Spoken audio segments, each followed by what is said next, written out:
अस्सलाम वालेकुम नाजरीन, आप देख रहे हैं सुबह के वक्त का उर्दू खबरनामा टुडे न्यूज लाइन के साथ। मैं हूं आपके साथ सबरीना महराज। चले जी नजर डालते हैं अभी तक की चंद अहम खबरों पर।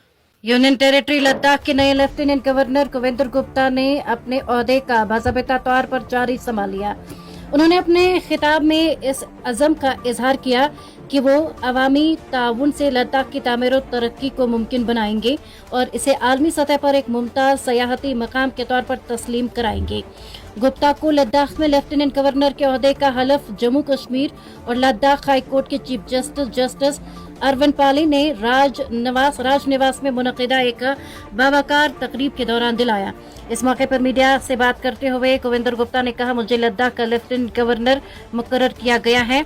मैं लद्दाख के अवाम को यकीन दिलाना चाहता हूँ कि हम मजहब, जात पात और सियासत से बाला तर होकर सब मिलकर एक नए लद्दाख के ख्वाब को शर्मिंदा ताबीर करेंगे। उन्होंने इस बात पर अफसोस जाहिर किया कि माजी में लद्दाख के साथ इम्तियाजी सलूक रवा रखा गया। ये एक नाकाबिले तरदीद हकीकत है कि लद्दाख के साथ बरसों से नाइंसाफी और नजर अंदाजी होती रही है, लेकिन अब हमें इससे आगे बढ़कर अमली इक़दाम करने हैं। कांग्रेस ने आज कहा कि पहलगाम दहशतगर्दाना हमले और इसके बाद शुरू होने वाले ऑपरेशन सिंदूर के मुख्तलिफ पहलुओं पर बहस के लिए पार्लियामेंट में कम से कम 2 दिन की बहस की जानी चाहिए। पार्टी ने कहा कि इस मामले ने पूरे माहौल को गहराई से मुतासर किया है। मुल्क का हर शहरी इसके मुख्तलिफ पहलुओं का जायजा लेकर हकीकत जानना चाहता है, इसलिए इस मामले पर पार्लियामेंट में वसी पैमाने पर गौर किया जाना चाहिए।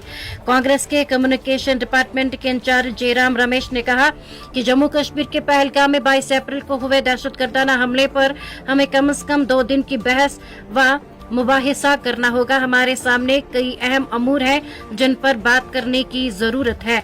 उन्होंने कहा कि पहलगाम मामला, ऑपरेशन सिंदूर, पाकिस्तानी फजाइया के ऑपरेशन में चीन का रोल और अमेरिकी सदर डोनाल्ड ट्रंप के दावे ऐसे अहम अमूर हैं जिन पर पार्लियामेंट में बहस होने की जरूरत है। पीपल्स डेमोक्रेटिक पार्टी की सदर और साबिक वज़ीर आला महबूबा मुफ्ती ने मीरवाइज उमर फारूक की एक बार फिर नजरबंदी पर शदीद रद्द-ए-अमल जाहिर करते हुए इसे इंतजामिया की मनमानी करार दिया है।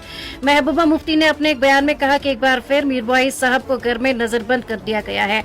यह अब एक मामूल बन चुका है कि उन्हें मजहबी फराइज अंजाम देने से रोका जाता है। महबूबा मुफ्ती ने कहा कि मजहबी आज़ादी हर शहरी का बुनियादी हक है और मीरवाइज को बार बार नजरबंद करना न सिर्फ उनके इस हक की खिलाफ वर्जी है बल्कि कश्मीरी मुसलमानों के मजहबी जज्बात को भी मजरू करता है। उन्होंने इंतजामिया से मुतालबा किया कि वो फौरी तौर पर मीरवाइज की नजरबंदी खत्म करे और उन्हें अपने मजहबी फराइज की आज़ादाना अदायगी की इजाजत दी जाए।